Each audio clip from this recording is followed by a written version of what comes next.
घटना उस समय की है जब श्री राम और देवी सीता वनवास की अवधि पूरी करके अयोध्या लौट चुके हैं।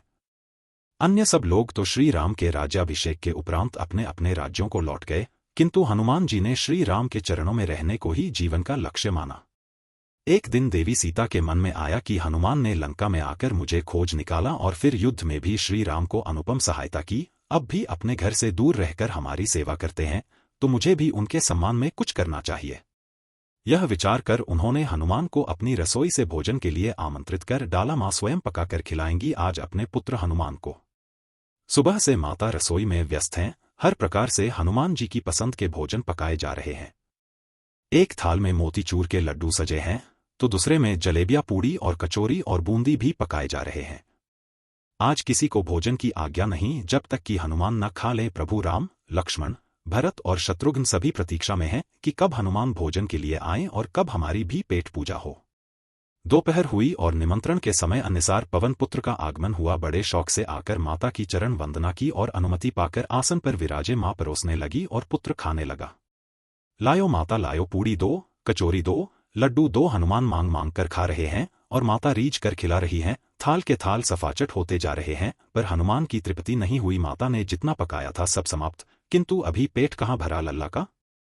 माता सीता पुनः भागी रसोई की ओर, पुनः चूल्हा जलाया, पकाना आरंभ किया। उधर हनुमान पुकार रहे हैं, माता बहुत स्वादिष्ट भोजन है और दीजिए, अभी पेट नहीं भरा। माता पकाती जा रही हैं, हनुमान खाते जा रहे हैं।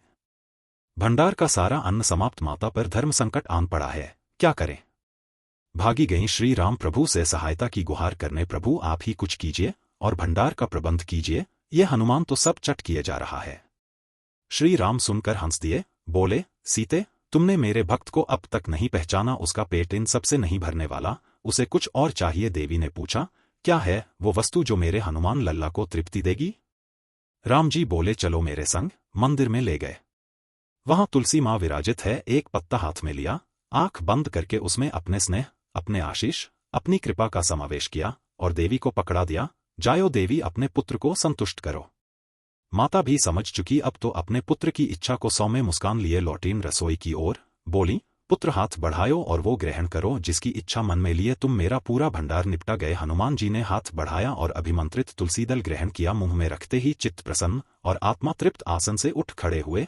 बोले, माँ, आनंद आ गया। आपने पहले ही दे दिया होता तो इतना परिश्रम न करना पड़ता आपको। माता हंस पड़ी, बोली, पुत्र तुम्हारी महिमा केवल तुम्हारे प्रभु जानते हैं, वो भगवान और तुम उनके भक्त। मैं माता तो बीच में यूं ही आ गई। हनुमान ने चरणों में प्रणाम किया, बोले, माँ आप बीच में हो तो ही प्रसाद मिला है आज मुझे।